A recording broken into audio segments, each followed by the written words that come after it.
அனைவருக்கும் அன்பு வணக்கம். இன்னைக்கு நம்ம பார்க்க போற தகவல் விநாயகர் சதுர்த்தி விரத முறை, வழிபடும் நேரம், அவற்றின் வரலாறு, விநாயகர் சதுர்த்தியின் முக்கியத்துவம் இவையெல்லாம் பார்த்துருவோம் வாங்க. அதுக்கு முன்னாடி நம்ம சேனலை சப்ஸ்கிரைப் பண்ணலைன்னா சப்ஸ்கிரைப் பண்ணிடுங்க. சப்ஸ்கிரைப் பண்ணலனாலும் பரவாயில்ல, ஒரு லைக் மட்டும் போட்டு விட்டுருங்க. விநாயகர் சதுர்த்தி இந்த வருடம் செப்டம்பர் 7ஆம் தேதி 2024ஆம் ஆண்டு சனிக்கிழமை அன்று வருகிறது. இது இந்தியாவில் மிகவும் பரவலாக கொண்டாடப்படும் திருவிழாக்கள் ஒன்று. இது தடைகளை நீக்குபவர் மற்றும் ஞானம் மற்றும் செழுமையின் கடவுளான விநாயகருக்கு அர்ப்பணிக்கப்பட்டுள்ளது. விநாயக பெருமானின் பிறப்பை குறிக்கும் இவ்விழா நாடு முழுவதும் மிகுந்த பக்தியுடன் பிரம்மாண்டமா கொண்டாடப்படுகிறது. சடங்குகளுக்கு மிகவும் உகந்த நேரமாக கருதப்படும் மத்தியாகன காலத்தில் விநாயகர் பூஜையை பக்தர்கள் செய்ய வேண்டும் என அறிவுறுத்துகிறார்கள். மத்தியாகன விநாயகர் பூஜை முகூர்த்தத்தின் காலம் 2 மணி நேரம் 31 நிமிடங்கள் ஆகும். இது விநாயகர் பெருமானின் அருளை பெறுவதற்கான சரியான நேரமாகும். இப்போ நாம விநாயகர் சதுர்த்தி வழிபடும் சரியான தேதி மற்றும் நேரத்தை பார்க்க போறோம். சதுர்த்தி திதி எப்போ ஆரம்பிக்குதுன்னா செப்டம்பர் 6ஆம் தேதி 3 மணி 1 நிமிடத்திற்கு ஆரம்பிக்குது.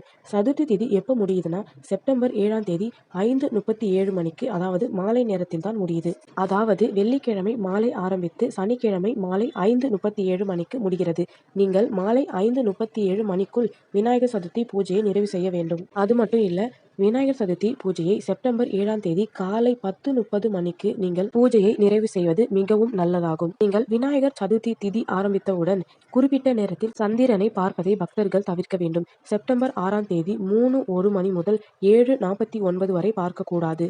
செப்டம்பர் 7ஆம் தேதி காலை 8:44 மணி முதல் மாலை 8:22 மணி வரை பார்க்கக்கூடாது. விநாயகர் சதுர்த்தி இந்துக்களிடையே ஒரு பெரிய மத முக்கியத்துவத்தை கொண்டிருக்குது. இந்த நாள் நாடு முழுவதும் வெகு விமர்சையாக கொண்டாடப்படுவாங்க. இந்த நாள் முழுக்க விநாயகர் பெருமானை வழிபடுவதற்காகவே அர்ப்பணிக்கப்பட்டுள்ளது. மேலும் இந்த மங்களகரமான பகலில் பக்தர்கள் விநாயகர் பெருமானை வீட்டில் கொண்டு வந்து 11 நாட்கள் வழிபடுவார்கள். முடியாதவர்கள் 5 நாட்கள், அதற்கும் முடியாதவர்கள் 3 நாட்கள் என வழிபடுவாங்க. விநாயகர் சதுர்த்தியின் இந்த புனித நாளில் விநாயகர் பெருமான் பிறந்தார் என்றும் பக்தர்கள் கணபதிஜியின் பிறந்த நாளை கொண்டாடப்படுவார்கள் என்றும் நம்பப்படுது. விநாயகர் சதுர்த்தி விழா அனந்த் சதுர்த்தி அன்று நிறைவடையும். மேலும் இந்த நாளில் சந்திரனை தரிசிப்பவர்கள் சாபத்தால் பாதிக்கப்படுவார்கள் என்று நம்பப்படுகிறது. எனவே சந்திரனை பார்ப்பதை தவிர்க்க வேண்டும்.